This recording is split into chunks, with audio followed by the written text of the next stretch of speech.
세상에 요즘 우리 아이들한테 이런 행동하는 부모들이 왜 이렇게 많습니까? 안진용 기자님. 네, 한 20대 여성이 5살 난 아이에게 가혹한 일을 저질렀는데요. 이 여성은 이혼한 뒤 딸과 함께 지내고 있었습니다. 그런데 지난 1월부터요. 이혼한 전 남편에 대한 집착을 보이기 시작했거든요. 그러다 급기야 지난 2월, 이 남편을 압박하기 위한 명목으로 5살 난 아이를 남편의 회사 앞에 세워두기 시작했습니다. 어머 세상에. 여러분 생각해 보세요.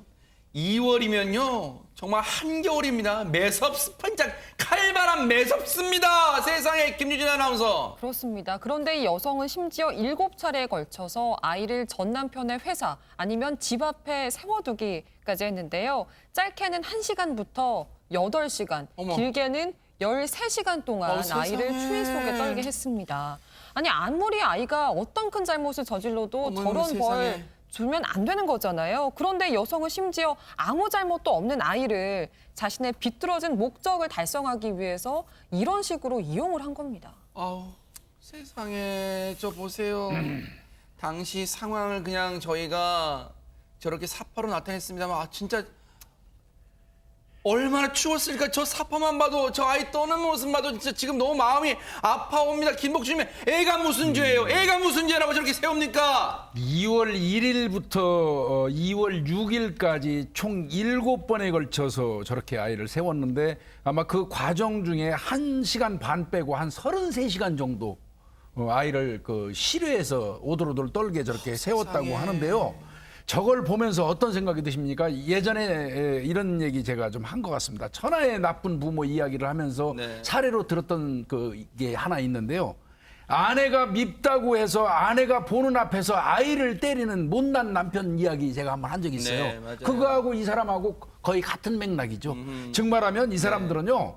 부모로서 자격도 없을 뿐더러 아이를 완전히 자신들의 어떤 소유물 이상 그 이하도 생각하지 않는 겁니다. 세상에 진짜 아 막 눈물이 나고요. 막 분노를 넘어서 참 어떻게 이럴 수가 있습니까?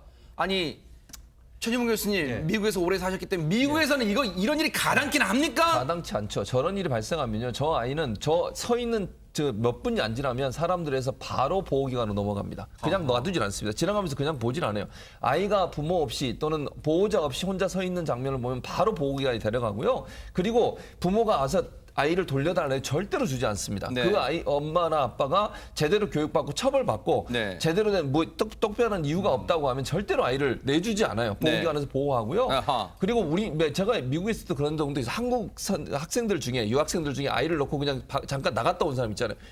그래도 옆집에 신고로 아이를 데려가 버려요. 아하. 그리고 절대로 엄마 아빠가 놀아서 진술도 다 쓰고요. 네. 조사 다 받고 명백한 이유가 있지 않으면 절대로 돌려주지 않습니다. 이런 일이 일어날 수가 없다고 봐요. 네. 우리나라는 네. 너무 이런 부분에 관대해요. 이거 처벌 똑바로 해서 이런 일이 다시는 나오지 않도록 해야 됩니다. 그러니까요. 김복준 의원님. 예. 이 진짜 몹쓸 짓을 한 엄마란 사람 아니 뭔가 처벌할 수 없어요. 이게 뭐 그냥 놔둔 겁니까 그러면? 아닙니다. 이 여성 이 경찰이 처벌하기 위해서 출석 요구했더니 대전으로 도망갔었어요. 피한 거죠. 네. 그러다가 5월 12일 날 부산에서 체포를 경찰이 했습니다. 자기가 잘못한 걸 아는 거예요? 네, 경찰이 검거해가지고 체포해서 데리고 오는 도중에 또 경찰관한테 뭐 침 뱉고 또 난동을 피운 모양입니다. 그래서 아이 학대한 거, 아동복지법 위반, 그다음에 공무집행방해까지 이제 같이 그 혐의로 기소가 됐습니다. 진짜 이인철 변호사님께 안 여쭤볼 수가 없어요. 뭐 이혼 관련 송사 많이 해보셨을 테니까 대체 그럼 진짜 이 엄마입니까? 엄마예요? 이 엄마라는 사람은 대체 전 남편한테 뭘 압박하려고 이 불쌍한 아이를 이용한 거예요? 근데 예, 안타깝게도 이런 경우가 종종 발생합니다. 그러니까 이 아내의 심리는 뭐냐면 이 남편에 대한 미움과 복수 그리고 내가 얼마나 고생했는지도 보여주고 싶고 심지어는 남편의 마음을 다시 되돌리려고 또 이런 기이한 행동을 하는 경우도 있고요. 저는 이런 경우가 있거든요. 이제 아이를 엄마가 너무 사랑하고 이제 이쁜데 이 아빠를 골탕 먹이기 위해서 아이를 일부러 아빠한테 데려다 주는 경우가 있어요. 너 한번 고생해봐라. 세상에. 아이 키우는 게 얼마나 힘든지 네. 내 심정을 좀 이해해봐라. 아이를 이렇게 보내주잖아요. 네. 그러면 의외로 또 아이가 잘 자라요. 아빠가 잘 키웁니다.